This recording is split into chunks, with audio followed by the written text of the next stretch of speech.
Buenas tardes muchachos, seguimos entonces con este ciclo de videos sobre autoría y participación y recordemos, en los videos pasados vimos en primer lugar los conceptos de autor que se han manejado a lo largo de la historia, entendiendo entonces que al día de hoy se maneja un concepto de autor restrictivo que obliga a diferenciar entre autor y partícipe.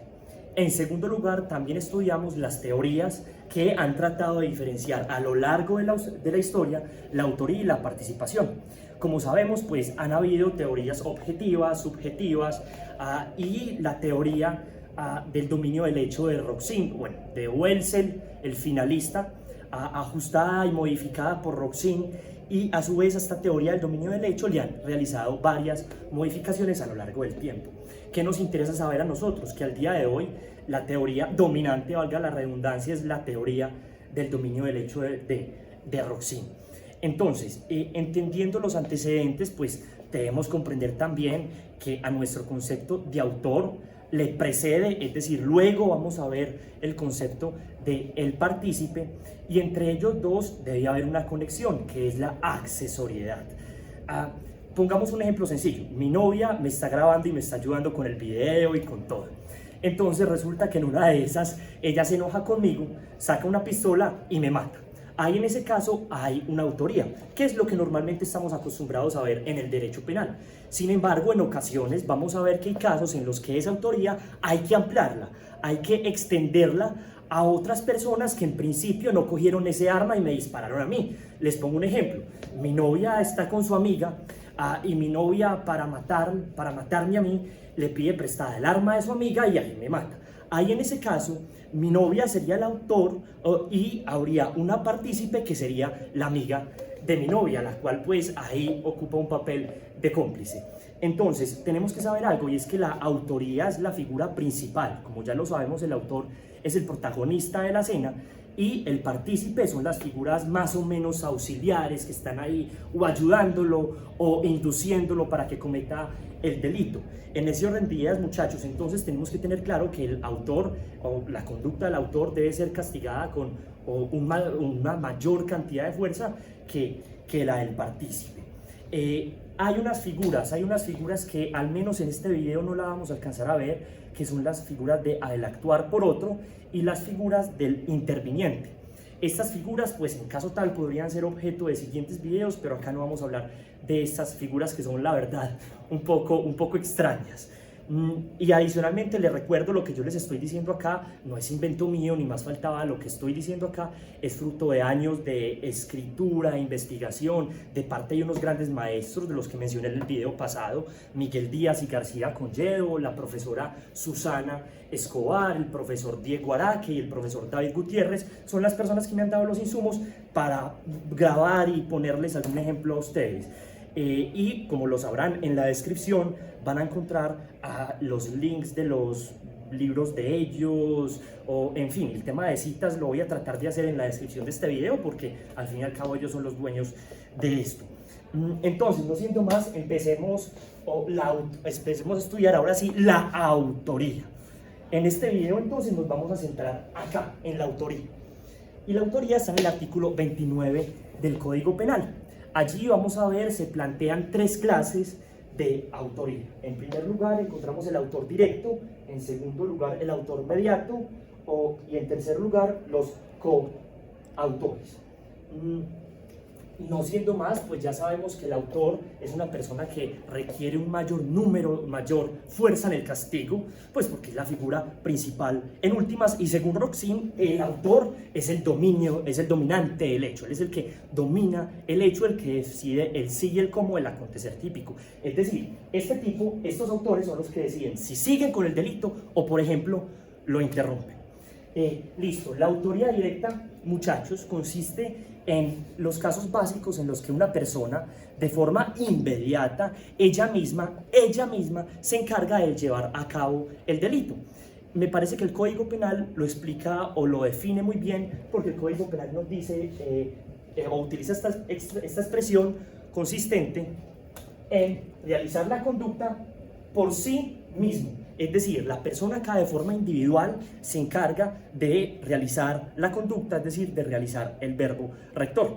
Recordemos el ejemplo que estamos viendo. Mi novia enojada saca un arma o incluso consigue un arma prestada de su amiga, inmediatamente me apunta, ¡tas!, y me dispara, me mata. Ahí en ese caso, mi novia sería la autora directa del delito de homicidio. Ella misma es la que realiza la conducta, ella es la que tiene el dominio del hecho. Hay algo que me parece muy interesante de entrada decirles a ustedes, y es que los autores no necesariamente pueden ser, o el autor directo no necesariamente debe ser una persona, pueden ser incluso varias personas. Y esto lo vemos con dos figuras. La primera figura es la figura de la pluautoría. El profesor Miguel Díaz, si no estoy mal, él tiene un ejemplo muy gráfico al respecto. El ejemplo consiste en esto. El sujeto A y el sujeto B estaban caminando por la calle y se encuentran al sujeto C y al sujeto D. A y B se encuentran a C y a D. ¿Qué pasa?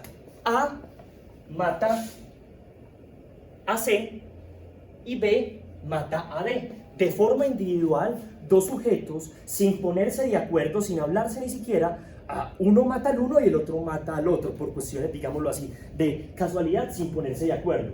Ahí en ese caso, A es autor del homicidio de C y B es autor del homicidio de D. En segundo lugar, también encontramos la autoría paralela. Entonces, la autoría paralela consiste en que dos sujetos, sin mediar, es decir, sin ponerse de acuerdo, cada uno de ellos realiza exactamente el mismo delito. Por eso se llama autoría paralela. Es como yo coger la conducta de un sujeto y la conducta de otro sujeto y que ambas conductas vayan apuntando a lo mismo, de forma paralela. Ahí en este caso se conoce el ejemplo de unos barristas que salen del estadio. Sale el barrista 1 y el barrista 2 del estadio y encuentran al barrista 3. El barrista 3 es de otro equipo. Y el barrista 1 y el barrista 2, sin ponerse de acuerdo, van y golpean al barrista 3. Noten entonces que el barrista 1 por un lado golpea y el barrista 2 por el otro golpea. Realizan la misma conducta sin ponerse de acuerdo. Ahí en ese orden de ideas cada uno debe responder por lo que hace y por lo que en verdad pues alcanza a su conducta, pero sigue siendo autoría, tanto en un ejemplo como en el otro. Y noten que en estos dos ejemplos no encontramos acuerdo de voluntades. En ambos ejemplos los autores actuaron de forma individual y por ende se sigue conociendo como autoría directa. En segundo lugar, encontramos la autoría mediata. La autoría mediata, pues mi profesor de penal David Gutiérrez nos hizo un dibujo similar a este que me parece demasiado gráfico. La autoría mediata castiga al hombre de atrás. Es el que se conoce como el autor mediato.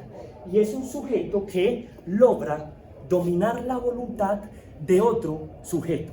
Es decir, es un sujeto, el hombre de atrás, que lo encontramos acá de color rojo, que logra dominar la voluntad de otro sujeto, que lo vemos de color negro, que se llama o se conoce como el instrumento. Acá en este caso, el que va a responder es el sujeto o el hombre de atrás, porque es el que instrumentaliza a otro que no responde. Claro, porque ese sujeto es precisamente un instrumento. Y ese sujeto instrumentalizado podría actuar de las siguientes formas. Este sujeto instrumentalizado podría actuar bajo un error de tipo. El error de tipo lo hemos estudiado como la persona que está confundida frente a los hechos. Una persona que no sabe lo que hace o lo que está haciendo es distinto a lo que en realidad está haciendo. Acá este confundido actúa bajo un error de tipo. Acordémonos entonces del ejemplo que ya habíamos manejado en clase. Un médico le pasa a su enfermera una inyección para que ésta proceda, como siempre, a inyectar al paciente. El médico dolosamente, con intención, él utiliza, en vez de un líquido normal, digamos un medicamento normal, utiliza un veneno y se lo pasa a la enfermera sin decir absolutamente nada, con el ánimo, obviamente, de matar al paciente. La enfermera, confundida, piensa que va a inyectar un medicamento, pero mentiras, en verdad va a inyectar es un veneno. Entonces, esta mujer, esta enfermera, actúa bajo un error de tipo, y acá en este caso, el médico sería el hombre de atrás. Entonces, acá encontramos al médico, que es el que responde por haber instrumentalizado, dominado la voluntad e incluso el conocimiento de la enfermera. Y esta enfermera actuaría bajo un error de tipo. También aplicaría, muchachos, frente al error de prohibición, pero el error de prohibición lo veríamos en la siguiente clase. También ese instrumento puede actuar o bajo un error de tipo o bajo una causal de justificación. Nosotros ya hemos visto, o al menos mencionado, varias causales de justificación, entre ellas la legítima defensa. Entonces voy a utilizar un ejemplo con esa legítima defensa. Supongamos, yo estoy haciendo una fila, estoy con mi novia haciendo esa fila, y resulta que detrás de mi novia, justo detrás de mi novia, está mi peor enemigo. Está un tipo que me cae muy mal desde hace mucho, y yo sé que mi novia, pues digamos, es una persona que reaccionaría ante cualquier, digamos, vulneración a su integridad. Entonces yo, viendo a mi novia ahí adelantico, a mi peor enemigo detrás, llego y paso por el lado de mi novia, ¡tas!, y le doy una palmada en su nalga. Ella, pues obviamente se va a enojar mucho, y ella inmediatamente va a reaccionar de forma defensiva ante ese ataque injustificado que acaba de recibir. Y resulta que ella termina golpeando al hombre de atrás, a mi peor enemigo, porque piensa que es precisamente el hombre que está detrás en la fila de ella. Entonces acá yo, Esteban, soy la persona que soy el hombre de atrás, trata y justamente logro que mi novia actúe bajo una causal de justificación, legítima defensa, y mi novia, precisamente confundida, se trata de defender de otro tipo cuando en verdad se debería haber defendido de mí. Entonces acá en el tablero voy a poner el ejemplo de la novia, y acá voy a poner el hombre de atrás, es el novio, que precisamente instrumentaliza a su novia para golpear a su peor enemigo. Listo, continuemos. El sujeto instrumentalizado puede obrar también en una causal de inculpabilidad. Por ejemplo, la coacción, es decir, una persona que actúa bajo una amenaza fuerte que le doblega por completo su voluntad, estaría actuando bajo coacción. Y para esto les tengo un ejemplo: la vendedora de rosas. Pongamos este siguiente ejemplo. El Zarco le dice a la vendedora de rosas: ve, vas a robar de la tienda de relojes, vas a robar 3 relojes y me los vas a traer. Si no, te mato y mato a tu familia. La vendedora de rosas, coaccionada, instrumentalizada, va y roba los relojes para dárselos al Zarco. Entonces, en este caso, voy a poner acá a la vendedora, y acá voy a poner al Zarco. Muchachos, el instrumento también puede actuar, ya por último, bajo una causal de inculpabilidad. Les voy a poner otro ejemplo, o por ejemplo, muchachos, la inimputabilidad. Es decir, el hombre de atrás se vale de un instrumento inimputable para poder cometer su delito. Supongamos, yo tengo un primo, supongamos, que es un primo inimputable, es decir, es una persona que no puede comprender la norma o no se puede motivar por ese entendimiento. Y resulta que yo le digo: ve, supongamos que llame Camilo. Entonces yo le digo: ve, Camilo, o primito, anda a ponerle la almohada a la cabeza de la abuela a ver qué pasa. Camilo va y trata de ponerle la almohada en la cabeza de la abuela a ver qué pasa, termina matando a la pobre abuela, y yo dolosamente desde atrás lo instrumentalicé a él para matar a mi abuela. Entonces acá voy a poner primo, y acá voy a poner también otro primo. Digamos, ya entienden ustedes el ejemplo. Bajo esta figura del autor o de la autoría inmediata, Roxin, digamos que extendió sus efectos a otra figura que se llaman los aparatos organizados de poder. Se puede decir que los aparatos organizados de poder es una forma de autoría mediata, que consiste en lo siguiente. Partamos de que hay una pirámide. Hay una pirámide de una organización, obviamente, pues digamos, clara, estructurada, delincuencial, en la cual hay un claro poder de mando. Hay una persona que ejerce el mando de esa organización, o esa organización, ya lo dije, es ilegal, y adicionalmente, pues esa organización, ¿no?, tiene a varios sujetos que son muchachos como una especie de peones.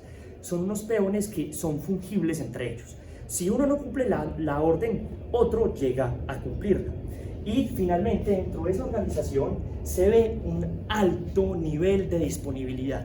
Es decir, dentro de esa organización se sabe que está dentro de una organización delincuencial y, digamos, entre todos ellos saben que tienen que responder ante ese poder de mando.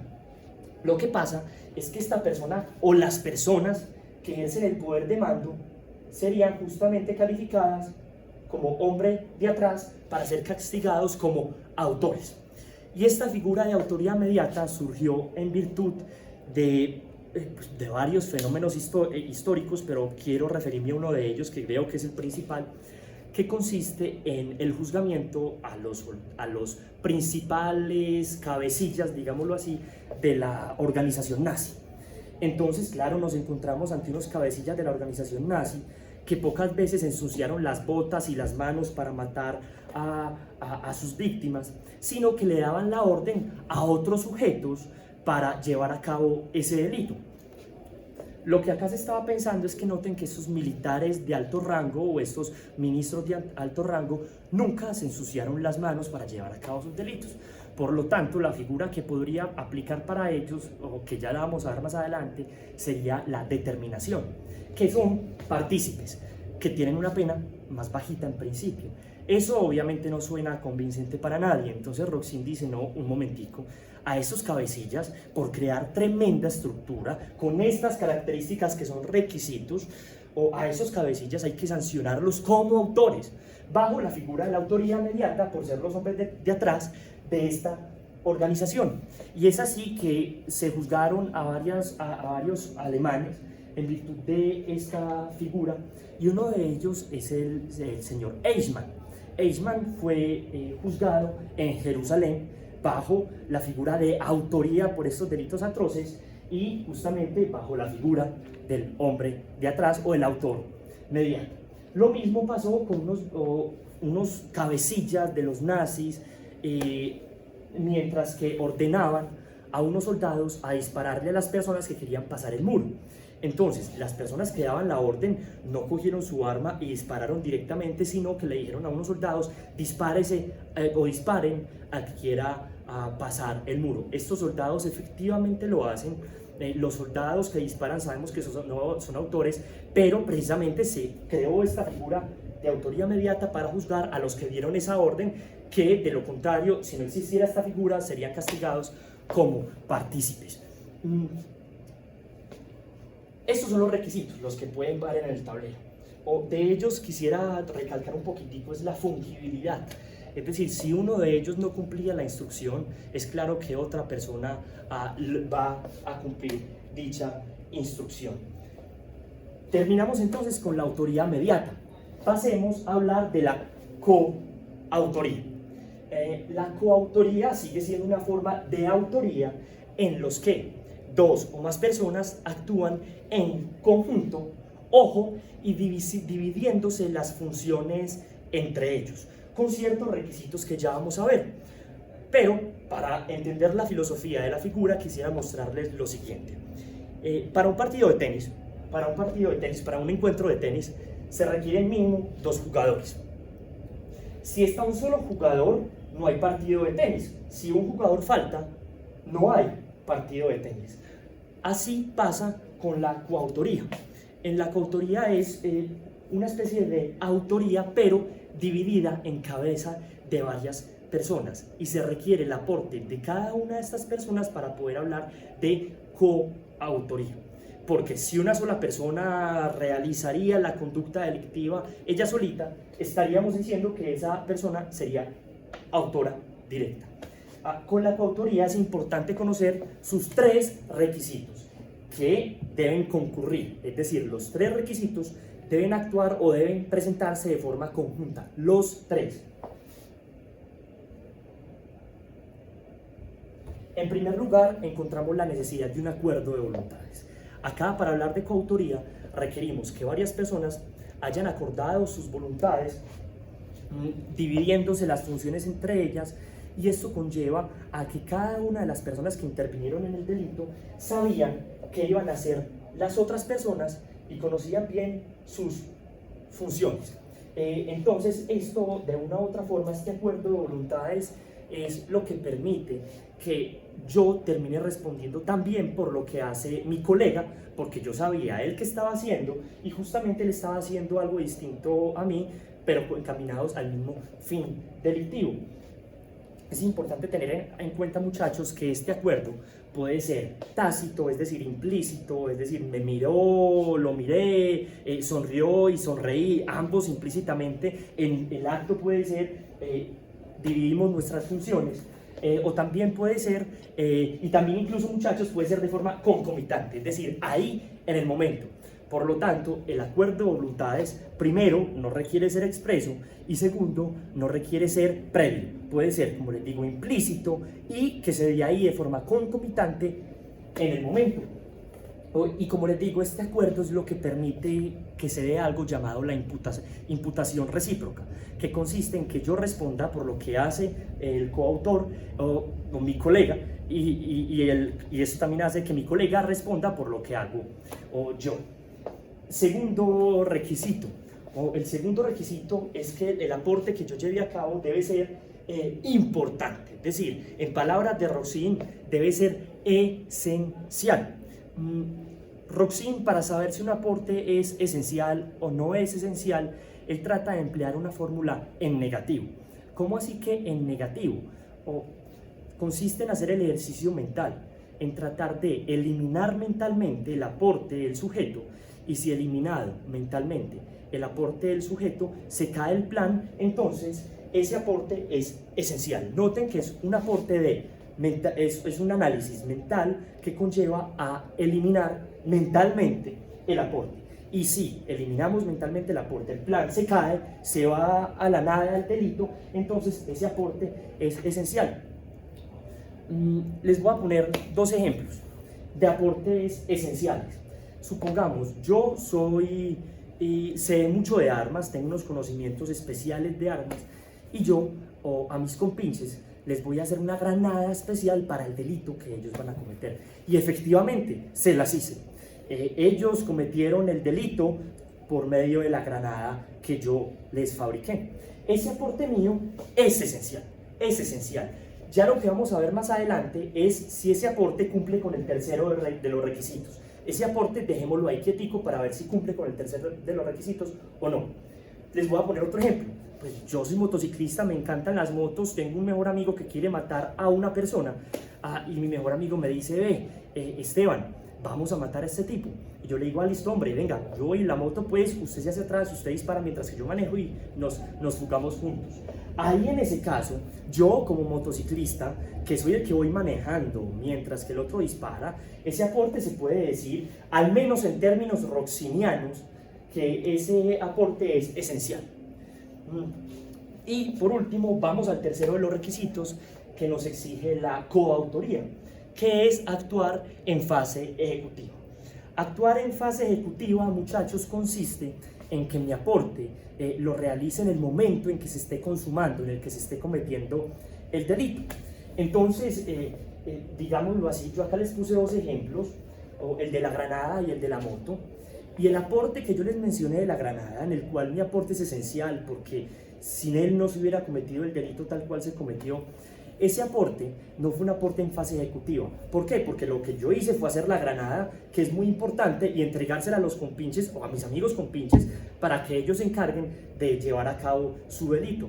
Ahí en ese caso yo llevé un aporte que es basado en un acuerdo de voluntades, sí, es un aporte importante, esencial según Roxin, pero no fue un aporte en fase ejecutiva. Entonces, si nos ligamos estrictamente a la coautoría, como nos la ha enseñado muy bien la dogmática. Este aporte mío no fue en fase ejecutiva y por ende mi aporte de construir esa granada no es un aporte de coautoría.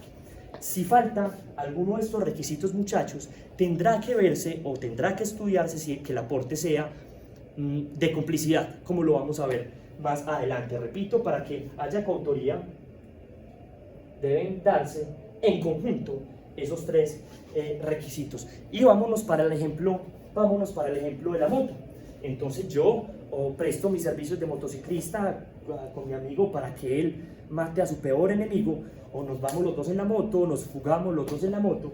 Ahí en ese caso noten que mi aporte se basa en un acuerdo entre él y yo, o es un aporte importante porque es esencial, ya lo vimos, y adicionalmente es un aporte que se realiza en fase ejecutiva. En el momento en que se está cometiendo el delito, pues yo le estoy manejando mientras tanto.